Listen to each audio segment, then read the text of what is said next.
every time I write a book, or anything that I'm doing, I try and write something I haven't written before. I try and stretch. Sometimes more than others, but I always try and say, I ask myself before I start, have I ever written this before, and what is the stretch?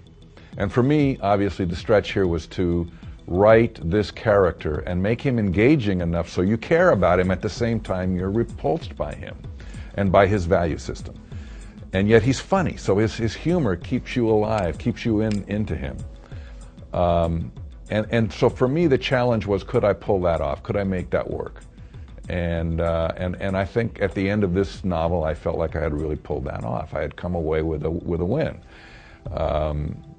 You know, as far as taking away something emotionally or being a different person as a result of my writing, no, I don't usually feel that I'm, you know, I'm trying to grow my personality at the expense of my readers. You know, I hope you know, that I have a grasp of what I'm trying to do. I plan it all out in advance. I try and figure out what I'm going to write, and then I go after it. And then for me, it's always like, how high up on my scale of 1 to 10 did I get in terms of the execution of this book?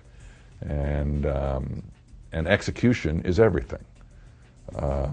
You know, the Rockford Files, which is now, you know, judged to be the best detective series ever written by TV Guide. I didn't make that judgment. The concept that I had for the Rockford Files when I created it was a private detective who lived at the beach and only handled closed cases. It's nothing. What made that work was the execution of the idea, how we wrote it, how Jim acted it, you know, how it was delivered cinematically. So execution is everything in a creative endeavor, not the idea. So with me, whenever I finish something, I go, how well did I execute this idea? How close did I come to what it is I was trying to do? One of the things that, I'll say this for people who are, you know, starting their writing career, when you start as a writer, your craft level is generally low. Sometimes you have really, really wonderful ideas, but you can't execute them up to the idea. And it's the most frustrating part of being a writer when you're just starting, is you get these great ideas and you put them on paper and they're half as good as they were in your head when you came up with them. And then you get to a place, if you keep trying and working and honing your craft, that you get to the place where your idea, you know, is about as good as your execution. Your execution is as good as your idea, is a better way of saying it.